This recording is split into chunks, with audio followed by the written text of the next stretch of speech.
Saludos mortales, soy Leo Daniels y en esta ocasión tengo una sección que ya tiene muchas ganas de empezar. Y se trata de mi primer Queer Talk. A grandes rasgos quiero empezar a hacer este tipo de videos porque soy muy fanático de las Girl Talk, pero como yo no soy una girl tengo que empezar a hacerlo de una manera en la cual sí soy. Así que voy a tener dos variantes, la Queer Talk y la Autistic Talk. En una voy a tocar temas relacionados con la comunidad LGBTQIA y pues en la otra voy a hablar de temas relacionados con el autismo y la salud mental.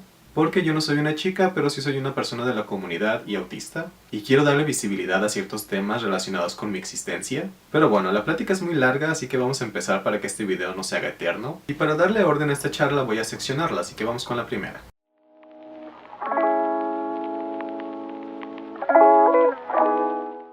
Como quiero hablar acerca de la representación LGBT con la que crecí, pues voy a empezar con algo muy básico, que es la televisión mexicana. Y vamos empezando mal porque la representación que yo veía cuando era niño era nefasta. En su mayoría consistía en personajes estereotipados, haciendo chistes de mal gusto y vulgares. La mayor parte de ellos eran personajes afeminados, pero de una manera ridícula. Y es que no se hacían con el fin de representar a la comunidad, sino más bien de burlarse de ella. Y esto lo podemos ver en personajes que interpretaba Eugenio Derbez y otros actores mexicanos, que su único propósito era que te burlaras de ellos, y que eran personajes que ni siquiera aportaban a las historias, simplemente estaban ahí para hacerte reír. Lo cual era muy feo porque en ese entonces cuando un infante se comportaba de esta manera femenina lo solían tratar como estos personajes. Se burlaban de ellos, les decían Mari, Hot y otras palabras muy despectivas, y esto más que nada porque la televisión ayudó a que se normalizaran este tipo de insultos y este tipo de burlas a las personas dentro de la comunidad.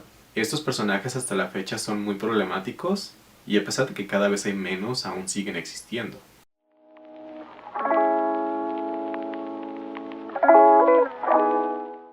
Vamos a continuar con una representación un poco más decente, pero que al mismo tiempo sigue siendo un poco problemática. Y es que después de tener una infancia rodeada de personajes clichés, durante mi adolescencia pude tener contacto con personajes más diversos a través de las series. Eso sí, estas series eran estadounidenses y británicas, por lo cual las buenas representaciones en México todavía tardaron tiempo en llegar. Vamos empezando por Skins, que es una serie que a mi generación nos marcó, debido a que era una serie en la cual se tocaban temas muy fuertes, como las adicciones, enfermedades y problemas con los padres. Creo que una de las cosas más realistas de la serie es darnos cuenta de que los padres son personas nefastas, porque hay que admitirlo, ¿cuál de los personajes de Skins tenía buenos padres? Ninguno, la verdad.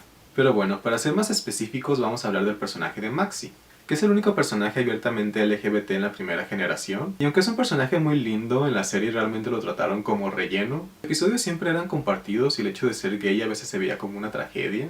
Y aunque tiempo después la escena de su beso entre él y Tony se volvió muy popular, la verdad es que ya teniendo el contexto de la escena es bastante tóxico, porque Tony también tiene vibras bisexuales, sin embargo es un personaje bastante conflictivo.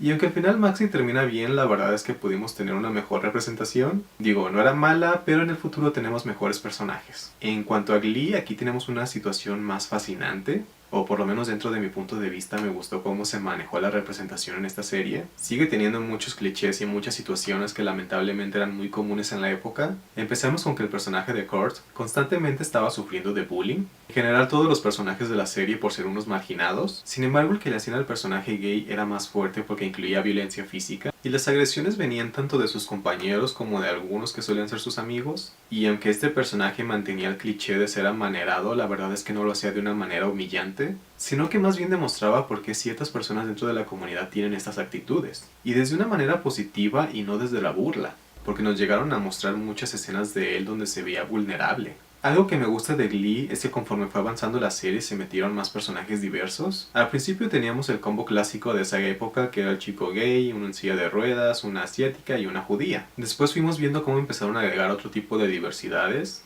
tanto mujeres bisexuales como lesbianas, personajes trans y personajes con diferentes ideologías. Es una serie que para su época nos aportó mucho y nos ayudó a vernos reflejados con esos personajes, aunque no dejaba de ser una serie televisiva, por lo cual se alargó demasiado y las relaciones se volvieron muy tóxicas, pero en su tiempo ver que existían parejas como Courtney, Blaine, Santana y Brittany fue bastante lindo, porque no era una representación que solías ver en todos lados.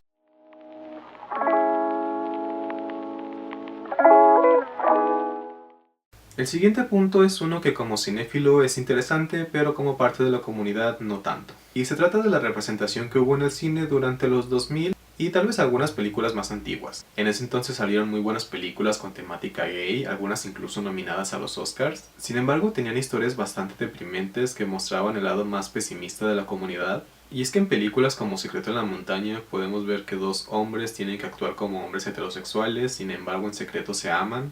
Y a pesar de que cada uno de ellos tiene su vida, se van viendo de vez en cuando. Y esto lo hacen más que nada porque saben que la sociedad no los permitiría ver juntos, que sufrirían si saben que van a empezar una relación. Este tipo de historias abundaban. En cuanto a la parte de los adolescentes, solían ser historias de jóvenes los cuales eran odiados en sus casas por ser parte de la comunidad. Y en muchas historias terminaban dejando sus casas y metiéndose en adicciones. Y básicamente esa representación fue la que empezó a crear miedo en los padres, porque muchos pensaban que si su hijo o hija se volvía parte de la comunidad iba a terminar en este tipo de ambientes. Y por otra parte, otros reafirmaban que estaba bien poder correr a sus hijos simplemente por ser así. Pues cuando uno crece con ese tipo de representaciones, la verdad es que sí le da miedo expresarse. Además de que estaba otro tipo de películas con un tema más conflictivo, y es el tema del VIH.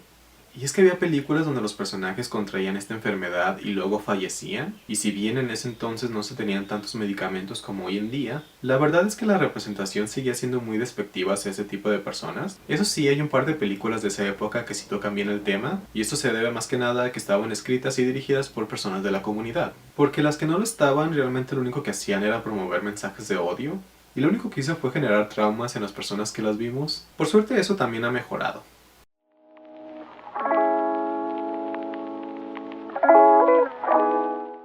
Y bueno, ya que hablé de medios audiovisuales enfocados en la ficción, quiero tocar un tema muy importante que a mí me ayudó bastante y es el tema de YouTube. Y es que durante mi adolescencia y parte de la universidad, YouTube fue muy importante en mi vida, al punto en el que yo llegaba a consumir más contenido en internet que en televisión, lo cual era curioso porque yo era muy adicto a la televisión. Pero bueno, hace como algunos 10 años YouTube tuvo una parte muy importante en la vida de las personas LGBT, y es que hubo una temporada en la cual jóvenes entre 15 y 20 años empezaron a salir del closet. Gente que ya llevaba tiempo haciendo contenido y que ya tenía una imagen establecida.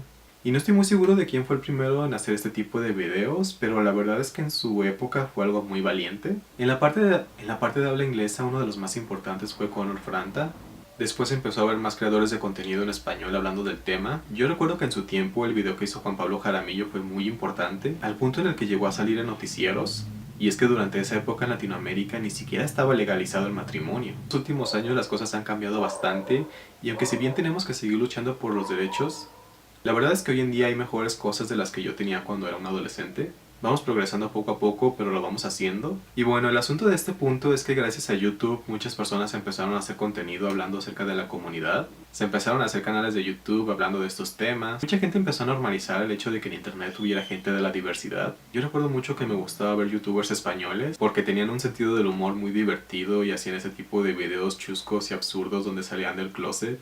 Y para mí YouTube se convirtió en esta burbuja en la cual yo veía contenido LGBT. También lo llegué a ver en inglés cuando Troye Sivan hacía videos. Fue una etapa muy linda en la cual me hizo darme cuenta que allá afuera hay personas como yo, y que eran jóvenes de mi edad, divertidos, fashionistas.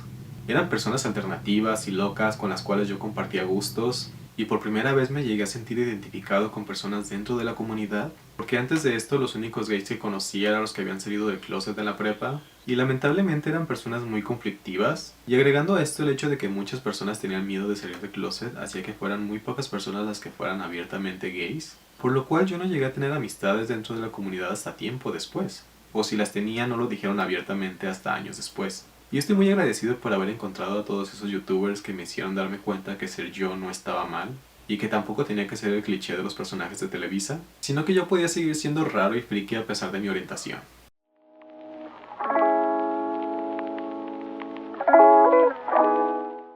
Como pueden ver, este siguiente punto va a ser algo controversial. Y es que si bien antes de 2020 yo no era consumidor de este tipo de contenidos, la verdad es que sí los ubicaba y no me terminaban de convencer, principalmente el yaoi. Porque si no lo saben, este es un género de anime en el cual es una historia de romance entre dos hombres. Y la verdad es que está hecho principalmente para el consumo femenino. Y aunque llegué a ver una historia muy linda, la verdad es que la mayoría de estas series eran hiper sexualizadas. Y a mí en ese entonces no me gustaban ese tipo de historias, yo lo único que quería era ver una pareja siendo feliz, no dándose cada 3 escenas. En cuanto al BL anterior al 2020, he estado viendo que era bastante tóxico. Igual seguían manteniendo este tipo de historias donde los personajes terminaban mal. Sé que no todas, pero hay algunas que sí. Sin embargo, las relaciones que mostraban eran bastante tóxicas, entre pleitos, celos, infidelidades, gritos, violencia. Y digo, las historias heterosexuales de esos tiempos también eran así, pero pues yo esperaba que por ser gays mínimo intentaran hacer algo bonito. Y la verdad es que no, solamente eran series las cuales tenían mucho drama. Además hay un par de cosas conflictivas. La primera, como ya he mencionado, es que estaban enfocadas para un público femenino, por lo cual no eran una buena representación de la comunidad gay, porque al fin de cuentas lo único que te mostraban era dos hombres heteronormados teniendo relaciones entre ellos. No había ningún discurso a favor de la comunidad, muchas veces ni siquiera se hablaba acerca de salir del closet. Simplemente eran historias cachondas con escenas medio románticas y personajes extremadamente atractivos, y que seguían perpetuando muchos estereotipos en el sentido de que de a fuerzas un personaje tenía que ser más alto que el otro. Por suerte este punto también ha mejorado y hoy en día tenemos mejores series, pero sí, la etapa de ver ya hoy 2000ero yo realmente se les recomiendo que se la salten. Háganlo por su salud mental.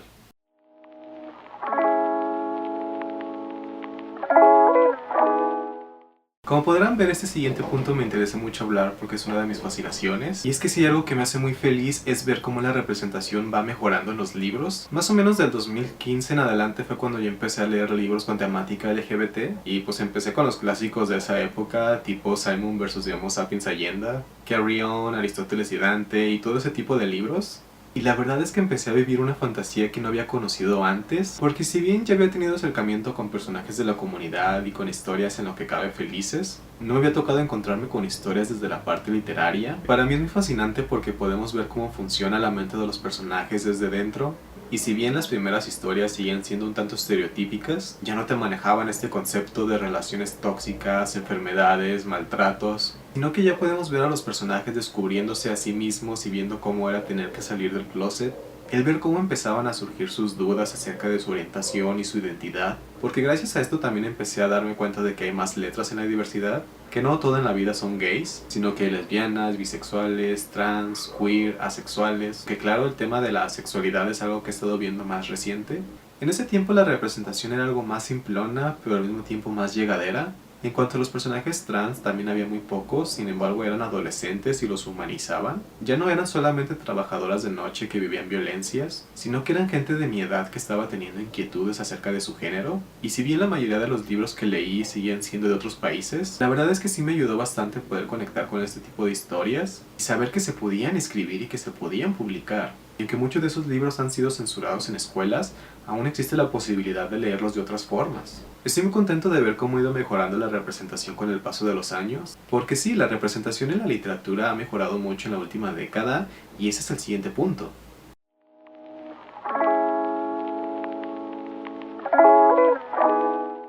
Aquí viene mi parte favorita de este video, y es que por fin voy a empezar a hablar acerca de Heartstopper, tanto la serie como las novelas gráficas. Por cierto, voy a estar diciendo algunos spoilers, así que cuidado. Y es que esta historia ha sido como la cúspide de la representación. Si bien no es la primera ni la última serie que va a tocar estos temas, sí es la que se volvió más popular y la que representa a los personajes de una manera más humana. Recuerdo que antes de que se estrenara la serie el fandom únicamente era de los libros, y después de eso se volvió todo un fenómeno global. Hay personas que incluso se tatúan las hojitas de los libros, o los globitos con las frases de hi, hi. Y es que esta serie es tan hermosa en tantos aspectos, y es que en estas 2 temporadas hemos podido ver el lado más humano de los personajes. El personaje de Charlie me gusta mucho por la manera en cómo abordan el hecho de que él se enamoró de un chico el cual no sabía si podía ser correspondido, que desafortunadamente a muchos nos ha pasado eso. Por cierto, si hay mucho ruido en la calle es porque está a punto de llover. El asunto es que cada uno de los personajes nos está mostrando una letra diferente de la comunidad. Tenemos a Tara y a Darcy por la parte lésbica, a Nick por los bisexuales, a Elle por los trans, a Tori por la parte asexual, aunque todavía no hemos visto eso en la serie, aunque ya vimos un poco por la parte de Isaac. También tenemos a Tao, que es algo muy interesante por ser un chico el cual se siente atraído por una chica trans. En ningún momento lo ve como algo negativo ni que le quite su hombría, simplemente son un grupo de adolescentes que está aceptando su identidad y su orientación,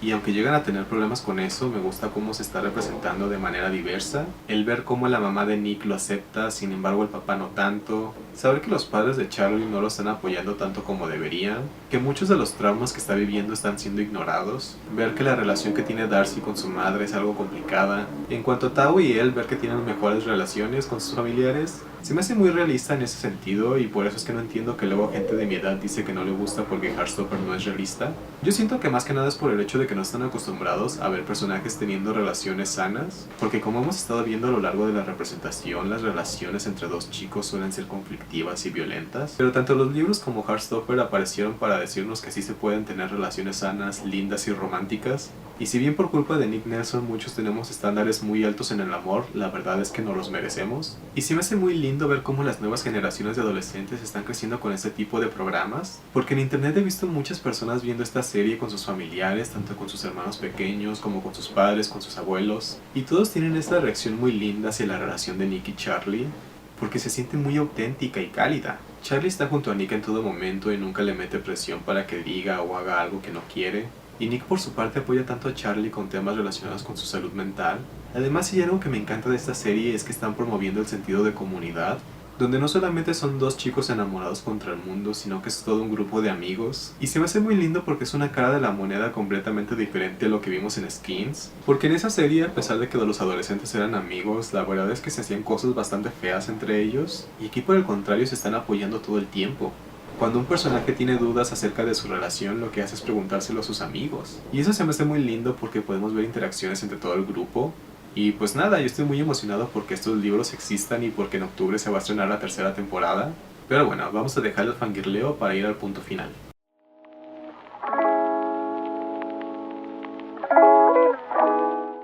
Y así para terminar quiero hablar acerca de las nuevas producciones que se están haciendo, tanto libros, series como películas, donde la representación LGBT hoy en día es tan hermosa. Ya no se nos trata como una enfermedad, una condición rara o algo que justifique el odio hacia nosotros, sino que las nuevas producciones ya están tratando estos temas de mejor manera y ya no se limitan únicamente a la historia de un chico que sale del closet, sino que ya hay diversidad en todos los aspectos. Hay series como Las 7 vidas de Lea, donde se nos muestra a esta chica que es lesbiana y está en silla de ruedas. En algunos BL tailandeses también podemos ver otro tipo de discapacidades, como en Moonlight Chicken, que podemos ver a un chico con una discapacidad auditiva, o en Last Twilight, que podemos ver a un chico con una discapacidad visual, incluso en series como Heartbreak High, donde podemos ver a una chica lesbiana y autista, o en series como Special, donde podemos ver a un hombre gay con parálisis cerebral. Aquí se nos está demostrando que no hay una verdadera inclusión, sino que la vida es muy amplia y puedes encontrar a todo tipo de personas. Y en cuanto a los libros, es mi parte favorita porque van muy avanzados a comparación de los medios audiovisuales, y es que ya no solamente te encuentras historias de gente trans siendo trans, sino que ya te encuentras este tipo de diversidad en historias donde los personajes son brujos, hechiceros, superhéroes. Este tipo de representación ya está normalizando nuestra existencia. Ya nos están incluyendo como personajes parte de la historia y no como el gay de este libro, la lesbiana de este libro, el personaje trans de este libro. Ahora ya podemos ser tanto el héroe como el villano de las historias. Podemos ser la persona más carismática del mundo o ser una persona indeseable, porque pues también en la comunidad hay gente así. Pero la representación se siente más auténtica. Me encanta ver cómo en esta época podemos encontrar libros donde los personajes tienen aventuras en mundos mágicos, donde hay personajes de la comunidad que son adultos y pueden vivir su romance, donde no importa tu género o tu condición, tú puedes ser uno más del grupo principal y no solamente un personaje de relleno que aparece de vez en cuando. Y si bien todavía queda mucho camino por recorrer, la verdad es que la representación hoy en día es muy buena. Incluso en Latinoamérica cada vez hay más libros con representación, lo cual me alegra bastante porque hay muy buenos autores en español, y es muy lindo poder leer estas historias escritas originalmente en mi idioma. Y bueno, eso ha sido todo por el video de hoy, espero les haya gustado. Cuéntenme qué percepción tienen ustedes acerca de la representación en los medios, y si tienen algún personaje diverso que sea su favorito, cuéntenmelo. Yo en lo personal me siento muy identificado con Queenie de Heartbreak High, porque pues es autista, pelirroja y excéntrica. Pero bueno, ya sin más que decir, soy Leo Daniels y nos estaré viendo pronto.